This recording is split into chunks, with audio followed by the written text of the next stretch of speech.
Welcome back. This is the fifth video in a series of algebraic geometry. This video will contain a couple of new definitions. The next video will be significantly longer and will contain numerous examples. Recall the definition of an ideal that we've been presented with in algebraic geometry. We choose a set Y from the affine space AN, and we associate with that set an ideal of functions f that are all zero at every point in the set we've chosen from AN, Y, right?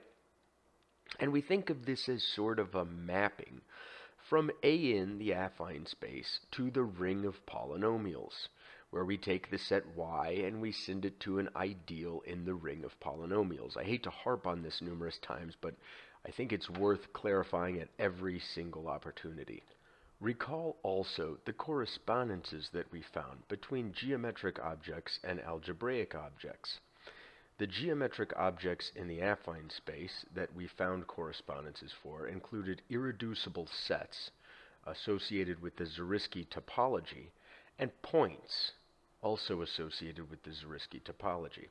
The irreducible sets correspond to prime ideals in the polynomial ring, and points correspond to maximal ideals in the polynomial ring.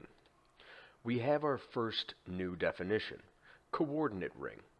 The coordinate ring takes a set from the affine space, and instead of just finding the ideal in A, it goes ahead and mods the ring A by the ideal associated with Y that we refreshed up here.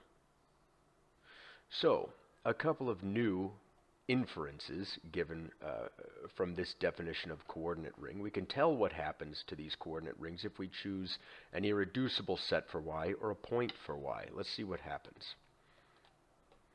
Again, the coordinate ring just takes the ring A and mods it by I of Y. You think about modding by I of Y as sending everything in I of Y to 0. We'll see this in numerous examples coming up, but for now, let's just follow through with the algebraic inference we can make. If Y is an irreducible set, that means that I of Y is a prime ideal. When you mod a ring by a prime ideal, you get an integral domain. So the coordinate ring associated with an irreducible set is an integral domain. Further, if Y is a point, then IY is a maximal ideal. And when you mod a ring by a maximal ideal, you get a field. So the coordinate ring of a point is a field. Finally, we reach the definition of affine variety. This is the subject of our study at first. Later we'll get to projective varieties, probably in a couple of videos, but for now we've only spoken about affine space, and that's where we're living for now. So an affine variety is an irreducible algebraic set with the induced topology. More specifically, an algebraic set is just some set in the affine space that happens to be a zero set for some set of functions I. So the ones that we're looking for in the affine space are the algebraic sets, and more specifically the irreducible algebraic sets. So these are the ones that we are interested in.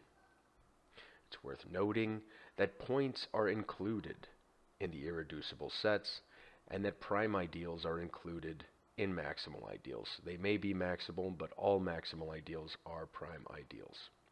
When I say included, I don't mean all prime ideals are maximal ideals. I mean prime ideals exist in some maximal ideal, whether or not that maximal ideal is the prime ideal. And points, obviously, exist in these irreducible sets. There are many points in these irreducible sets. So we're interested in the irreducible sets of AN that are zero sets, right? The irreducible algebraic sets. And when I say irreducible sets here, I'm of course talking about the algebraic sets.